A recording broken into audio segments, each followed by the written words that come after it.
রাজবৈদ্য, কেমন দেখছো? ওকে বেশ ভালোই ঠান্ডা লেগেছে, সারতে বেশ কিছুদিন সময় লাগবে। তাই নাকি? তা ভয়ের কিছু নেই তো? না না না না না, ভয়ের তেমন কিছু নেই, তবে ওনার একটু সেবা শুশ্রূষার প্রয়োজন আছে। শরীরটা ভীষণই দুর্বল। ও বাবা, এই মুহূর্তে তো রানীমাও ওনার বাবার বাড়ি গিয়েছেন। রানীমাকে খবরটা পাঠাতে হবে। আমি আমি আমি দেখছি কি করা যায়। গোপাল, গোপাল, এখন মহারানীকে আমার এই অসুস্থতার খবরটা দিও না। মানে ঠিক আছে মহারাজ, আপনি যখন বলছেন তখন দেব না, কিন্তু আপনি এভাবে অসুস্থ, আপনার দেখাশোনার জন্য তো একজনকে দরকার মহারাজ। মহারাজ অসুস্থ, এই সুযোগটাকে কাজে লাগিয়ে রাজ্য রাজকোষ সমস্ত কিছু ধীরে ধীরে হাতিয়ে নিতে হবে। এর জন্য মহারাজকে কিছুতেই সুস্থ হতে দেওয়া যাবে না। তাই আমাকেই মহারাজের দায়িত্বটা নিতে হবে। আমি মহারাজের কাছে থাকবো, আমি ওনার সেবা করব। আরে মন্ত্রী, না না, তোমার থাকার প্রয়োজন নেই। খুব আছে, এ বিষয়ে আপনার কোনো কথা আমি শুনবো না মহারাজ। ব্যাপারটা কি? মন্ত্রীমশাই হঠাৎ করে মহারাজের অসুস্থতা নিয়ে এতটা চিন্তিত দেখাচ্ছেন কেন? কোনো তো একটা ব্যাপার আছেই। আচ্ছা আচ্ছা, ঠিক আছে মন্ত্রী, তুমি যখন থাকতে চাইছো তো থাকো। গোপাল, মন্ত্রী আমার সাথে থাকুক, বুঝলে? আচ্ছা মহারাজ, আপনার যেমন ইচ্ছে। দাও দাও দাও রাজবৈদ্য, আমাকে সমস্ত ওষুধ বুঝিয়ে দাও তো, বুঝিয়ে দাও। ওষুধ বলতে তো এই একটাই পাচন রয়েছে, এটাই সকাল বিকাল আর সন্ধে করে 1 চামচ করে খেতে হবে। ও আচ্ছা। নিন নিন মহারাজ, বড় করে হাঁ করুন তো দেখি।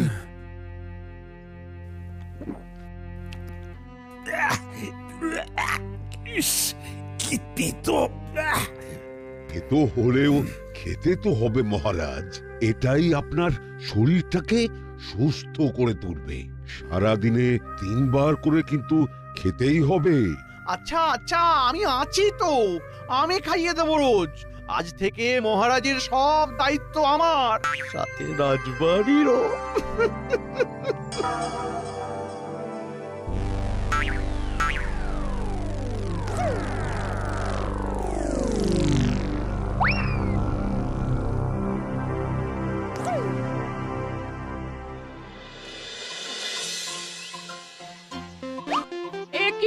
তুমি আবার করে ওই কেচে তুলে রাখা মার দেওয়া ফতুয়াটা পড়ছো কেন?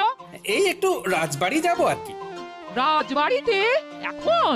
ও, তোমাকে তো বলাই হয়নি, মহারাজের শরীরটা খুব খারাপ, বুঝলে, একেবারে দুর্বল হয়ে পড়েছেন। কি বলছো? হ্যাঁ? সেটাই। ঠিক আছে, আমি আসছি, বুঝলে।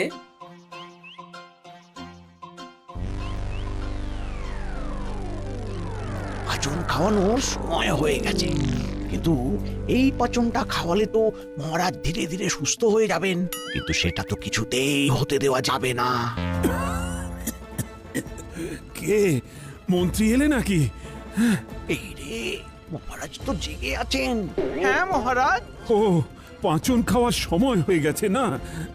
মানে হ্যাঁ, মানে আপনার তো এখন পাচন খাবার সময় হয়ে গেছে মহারাজ। মন্ত্রী, মন্ত্রী, আমি ওই পাঁচন খাবো না। এই রে, এ তো মেঘনা চাইতেই জল। মানে খাবেন না কেন মহারাজ? বড্ড তেতো ওই পাঁচন, আমি খাবো না মন্ত্রী, খাবো না। খাবেন না? না না ঠিক আছে, আপনার ভালো না লাগলে আপনি খাবেন না। না, মানে আরে আরে, কত কাশি হয়েছে। আস্তে আস্তে আস্তে। আচ্ছা আচ্ছা, আমি বরং এক কাজ করি, আপনার জন্য একটু ডাবের জল নিয়ে আসার ব্যবস্থা করি মহারাজ। ডাবের জল খেলে দেখবেন আপনার খুব ভালো লাগবে, ঠান্ডাটা আরো ভালোভাবে বুকে বসে যাবে। কি বলছেন মন্ত্রীমশাই? মহারাজের ঠান্ডা লেগেছে আর উনি এই ভর সন্ধ্যেবেলা ডাবের জল খাবেন? হ্যাঁ, ওটা আবার কোথা থেকে এসে হাজির হলো? আরে না না গোপাল, আসলে মানে মহারাজ রাজবৈদ্যের দেওয়া এই পাচনটা খেতে চাইছেন না। কি মহারাজ পাচন খেতে চাইছেন না? না গোপাল, না, ওই পাঁচন আমি খেতে পারবো না, বড্ড তেতো। ও, বলছি মহারাজ, আর জেদ করবেন না, পাচনটা খেয়ে আপনাকে সুস্থ হতেই হবে মহারাজ। সুস্থ তো আমিও হতে চাই গোপাল, কিন্তু কিন্তু তেতো পাঁচন আমি খেতে পারবো না। আচ্ছা আচ্ছা ঠিক আছে, ওই পাচন আপনাকে খেতে হবে না। আমি দেখছি বৈদ্য মশাইয়ের সাথে কথা বলে যদি এই পাচনের বিকল্প পাচন কিছু পাওয়া যায়। সব পরিকল্পনায় জল ঢেলে দিল এই টেকো। উফ! সবই তো শুনলে বৈদ্য, এবার বলো এই পাচনের বিকল্প কোনো পাচন হবে কিনা। মহারাজ তো তোমার এই পাচন মুখে দিতে চাইছেন না। মহারাজ যে পাচন খাওয়া নিয়ে এমন শিশুসুলভ আচরণ করবেন সেটা তো আমি আগে বুঝতে পারিনি। ঠিক আছে গোপাল, তুমি বসো। হ্যাঁ, আমি দেখছি বিকল্প কিছু বানাতে পারি কিনা। আচ্ছা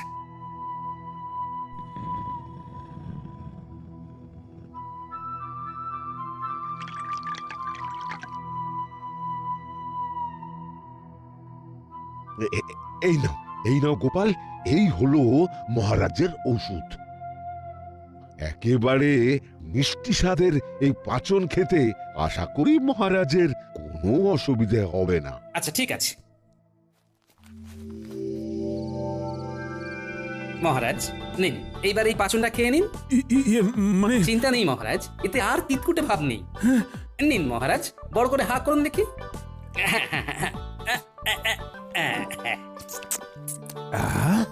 এ তো পুরো মধুর মতো মিষ্টি। মধু খাচ্ছি না পাঁচন খাচ্ছি বোঝাই যাচ্ছে না। রোজ এক ছিপি করে খেতে হবে, তাহলেই খুব তাড়াতাড়ি সুস্থ হয়ে যাবেন। কি খাবেন তো রোজ? হ্যাঁ, এত সুন্দর মিষ্টি স্বাদের পাঁচন খাবো না কেন? নিশ্চয়ই খাবো। এই রে, মহারাজ তো এই পাচনটা বেশ স্বাদ স্বাদ করে খেয়ে নিল। এবার আমি কি করব? কি করব আমি? মন্ত্রীমশাই হ্যাঁ হ্যাঁ হ্যাঁ হ্যাঁ, পাচনটা তাহলে ঠিক ঠিক সময় মতো মহারাজকে এক ছিপি করে খাইয়ে দেবেন, কেমন? আমিও যদিও ঘন ঘন আসবো, তবু বলে রাখলাম। হ্যাঁ গোপাল, গোপাল চিন্তা নেই, আমি নিজে দায়িত্ব নিয়ে মহারাজকে এই পাচন খাইয়ে দেব। হ্যাঁ, আপনার মনে যে কি চলছে সেটা বেশ আমি ভালোই বুঝতে পারছি। তবে আপনি যতই পরিকল্পনা করুন না কেন, আপনার সব পরিকল্পনায় আমি জল ঢালবই ঢালবো। ওই পাচনটা কিছুতেই মহারাজকে খেতে দেওয়া যাবে না। যেভাবেই হোক ওই পাচনটা আমাকে সরিয়ে ফেলতেই হবে। কিন্তু কি করব? পেয়েছি, শিশি থেকে অর্ধেকের বেশি পাচন ফেলে দিতে হবে, আর তারপর যাতে কেউ বুঝতে না পারে তার জন্য সমপরিমাণ জল মিশিয়ে দিতে হবে। হ্যাঁ, তাহলেই পাচনের সমস্ত গুণাবলী নষ্ট হয়ে যাবে, আর কেউ বুঝতেও পারবে না। যাই তাড়াতাড়ি কাজটা সেরে ফেলি, যাই। মহারাজ ঘুমোচ্ছেন, এটাই সুযোগ। কাজটা তাড়াতাড়ি সেরে ফেলতে হবে। পাচনের শিশিটা কোথায় গেল?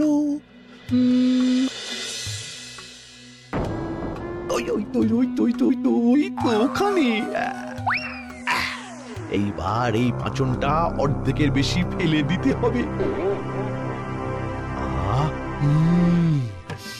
কি সুন্দর গন্ধ শুনেই মনে হচ্ছে দারুণ খেতে হবে। একটু চেখে দেখি তো।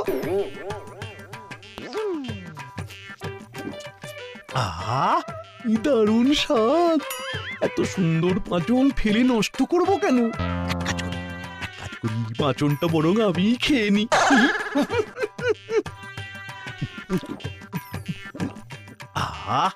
পাঁচন না তো যেন অমৃত।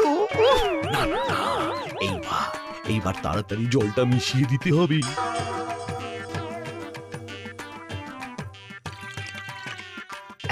ব্যাস, কাজ শেষ।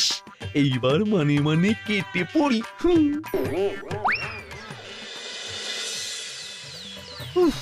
বাবারে, পেটটা কি মোচড় দিচ্ছে।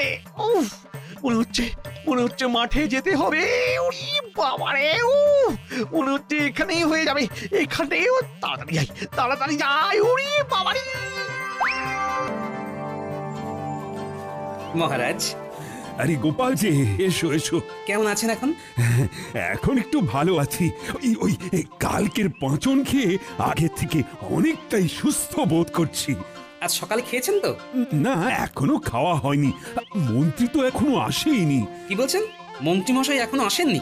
এত বেলা হয়ে গেল, মন্ত্রীমশাই সঠিক সময় পাচনটা খেতে বলেছেন। কি যে করেন না মন্ত্রীমশাই, এই জন্য আমি কারোর উপর ভরসা করতে পারি না। দাঁড়ান মহারাজ, আমি আপনাকে পাচনটা দিচ্ছি।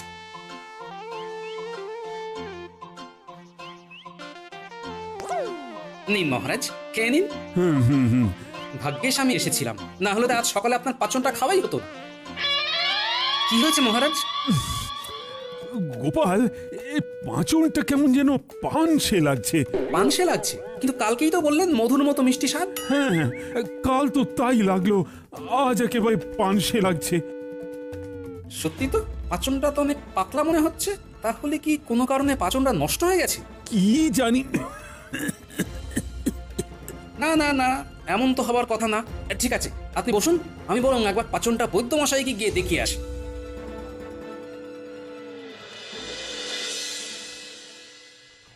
বৈদ্য, বৈদ্য, আমাকে কোনো একটা পাঁচন দাও।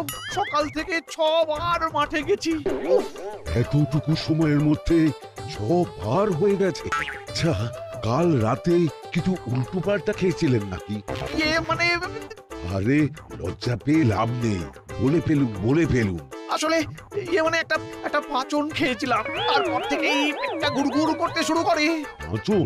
হ্যাঁ, কোন পাচন খেয়েছেন? আরে পাঁচন খেয়েছি এইটুকু শুনলে তো এত কথার কি আছে? দাও দাও দাও, তাড়াতাড়ি ওষুধ দাও। পেটের ভিতরটা মোচড় দিয়ে উঠছে। উড়িয়ে বাবাই, আমার মনে হয় যেতে হবে। ঠিক আছে, দাঁড়ান দাঁড়ান।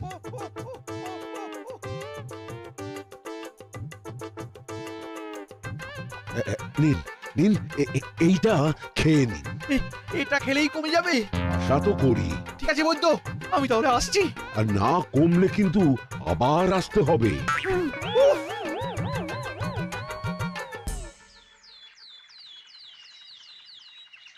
আরে মন্ত্রী মশাই না? উনি রাজবৈদ্যর বাড়িতে কি করতে এসেছিলেন? আরে গোপাল যে, কি ব্যাপার? এই মন্ত্রী মশাই কি করতে এসেছিল?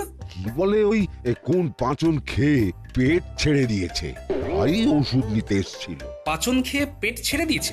কোন পাচন? তা তো বললো না। ছাড়ো তো ওনার কথা। মহারাজ এখন কেমন আছেন?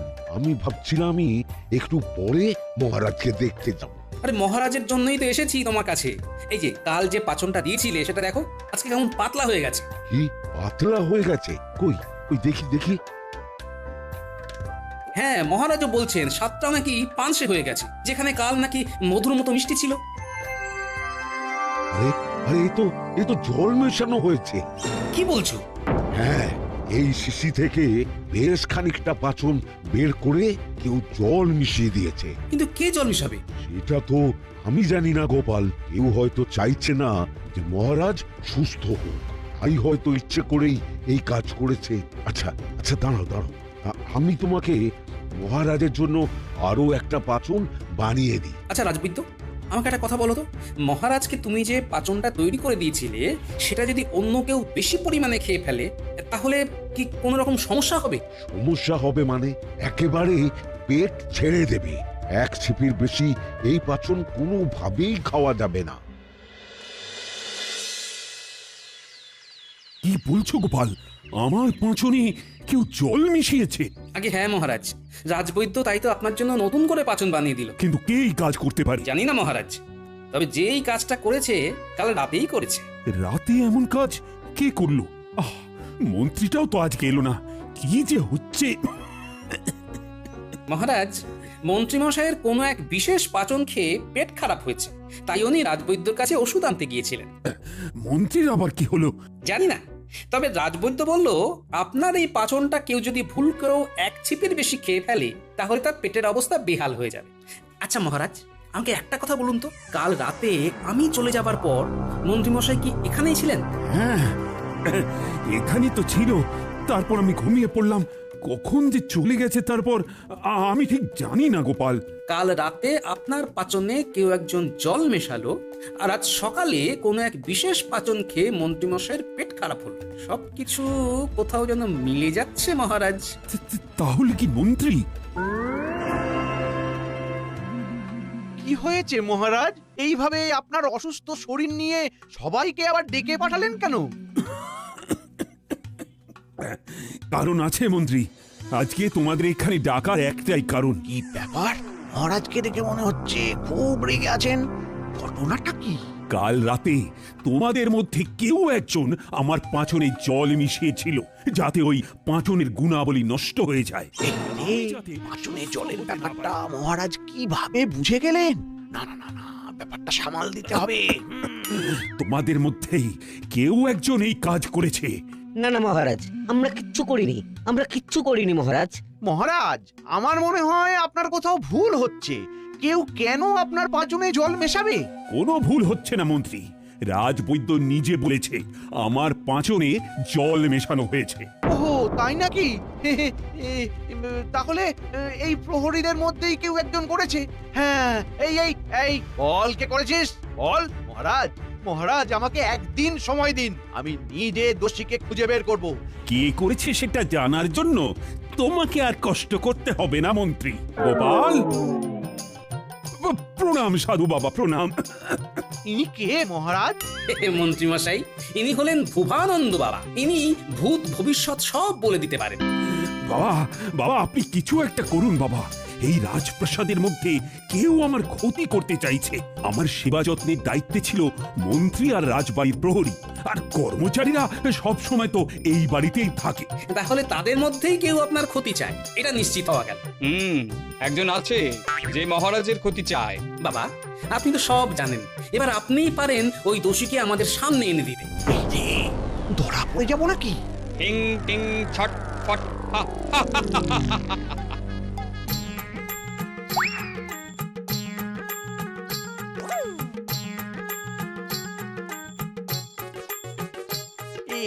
এগুলো দিয়ে কি হবে?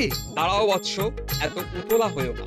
এর মধ্যে মন্ত্রপুত চাল আছে, এটা তোমরা আজ রাতে তোমাদের সাথে রাখবে। কাল সকালের মধ্যে একজন বাদে সবার চাল ধানে পরিণত হবে। আর বাকি রইল একজন, যে হলো এই কর্মকাণ্ডের আসল দোষী। তার কৌটোর চাল চালই থেকে যাবে। এর পরেই বোঝা যাবে আসল দোষীটি আসলে কে। ওহ, মন্ত্রী মশাইয়ের মুখটা একেবারে দেখার মতো। এইবার জমবে মজা। না না না না না, কিছুতেই ধরা পড়লে চলবে না। কিছু একটা তো করতে হবে, কিছু একটা করতেই হবে। সাধু বাবা তো বলেছিল যে দোষী তার চালটা চালই থাকবে আর বাকিদের চালটা ধান হয়ে যাবে। আচ্ছা, আমি যদি নিজেই এই কৌটোর সব চাল বের করে তার জায়গায় ধান রেখে দিই, তাহলে তো আর ধরা পড়ার কোনো ব্যাপারই থাকবে না। হ্যাঁ, দারুণ উপায় পেয়েছি। এটাই করি, এটাই করি। কাল সবাই এই কৌটোটা নিজের কাছে রেখেছিলি তো? নিন নিন, এবার তাড়াতাড়ি সবার কৌটোগুলো খুলে দেখুন তো, তারপরই তো বোঝা যাবে আসল দোষী কে। দেখলেন তো মহারাজ, আমারটাতে ধান আছে। এই এই, সবাই ভালো করে দেখে নাও। গোপাল, তুমিও দেখে নাও, পরে আবার বলো না আমারটাতে চাল ছিল। তোমার কৌটো তুমি তোমার কাছে রাখো বৎস। এ কি, এইখানে তো সবার কৌটো থেকেই চাল বের হচ্ছে। তার মানে মহারাজ, মহারাজ এরা জোট বেঁধে কাজটা করেছে, বুঝলেন? কাজটা তো করলাম আমি, তাহলে ওদের কৌটো থেকে চাল বের হচ্ছে কেন? সে কি গোপাল, তোমার কৌটো থেকেও চাল বের হলো? তার মানে মহারাজ, মহারাজ সর্ষের মধ্যেই ভূত, বুঝলেন তো? আমরা কিচ্ছু করিনি মহারাজ। চুপ, একদম চুপ। মহারাজের পাঁচনে জল মিশিয়ে এখন বড় বড় কথা বলা হচ্ছে। মহারাজ, আমাকে আদেশ দিন যে সব করাকে আমি এক্ষুনি গারদে পড়ছি। গারদে তো যাবে মন্ত্রী। মানে আমাকে বলছেন মহারাজ? হ্যাঁ হ্যাঁ, তোমাকে। আসল দোষী তো তুমি। তাই তো তুমি বাড়ি সবার চাল চালই থেকে গেল আর তোমারটা ধান হয়ে গেল। সাধু বাবা তো বলেছিলেন যে দোষী সে বাদে সবার চাল ধান হয়ে যাবে। সাধু বাবা বলল, আর আপনি নাচতে নাচতে আপনার কৌটোর সব চাল বের করে ধান রেখে দিলেন, আর ভাবলেন আপনি বেঁচে গেলেন। ইয়ে মানে আর বাবা, উনি সাধু বাবা নন, আপনাকে ধরার জন্য এই সব ছিল আমার পরিকল্পনা। সাধু বাবা, এবার আসল রূপে ফিরে এসে তো দেখি। কি, এটা তো পুটির বাবা। আপনি কি শুধু নিজেকেই চালাক মনে করেন আর আমরা ঘাসে মুখ দিয়ে চলি? হ্যাঁ, এই কেমন দিলাম? ছি, ছি মন্ত্রী, ছি। আমি মানুষটা অসুস্থ, আর তারপরেও তুমি আমার সাথে এই কাজ করলে। আমাকে ক্ষমা করে দিন মহারাজ, আমি আসলে লোভে পড়ে পাঁচনটা খেয়ে ফেলেছিলাম। আমাকে ক্ষমা করে দিন, এমন ভুল আর হবে না মহারাজ, এমন ভুল আর হবে না। হ্যাঁ, প্রতিবার তো তোমার একই নাটক, সবকিছু করার পর কান্নাকাটি করে ক্ষমা চাওয়া, আর আমিও তোমাকে ক্ষমা করে দিই, কিন্তু এইবার ওটি হবে না। তোমাকে তোমাকে একটা শাস্তি পেতে হবে, আর শাস্তিটা হলো এই মাসে যত প্রহরী আছে তাদের সবার বেতন তোমাকে দিতে হবে। কি বলছেন মহারাজ? আমি সাধারণ মন্ত্রী, আমি এত অর্থ কোথায় পাবো?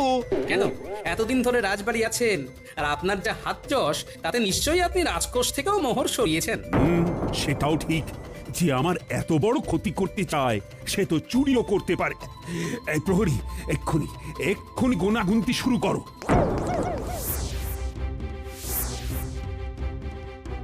মহারাজ 570 মোহর কম পড়ছে। তার মানে তো মন্ত্রীমশাই চুরিও করেছে। ইয়ে মানে এই সব মানে টানে আমি অনেক শুনেছি। আমি যেটা বললাম সেটা যদি না পারো তাহলে কিন্তু না মহারাজ, না না, আপনি যেটা বলবেন সেটাই হবে। এই মাসের প্রহরীদের বেতন আমিই দেব। মন্ত্রীমশাই, পাচন খেয়ে পেট এখন ঠিক আছে তো, নাকি আবার মাঠে ছুটবে না?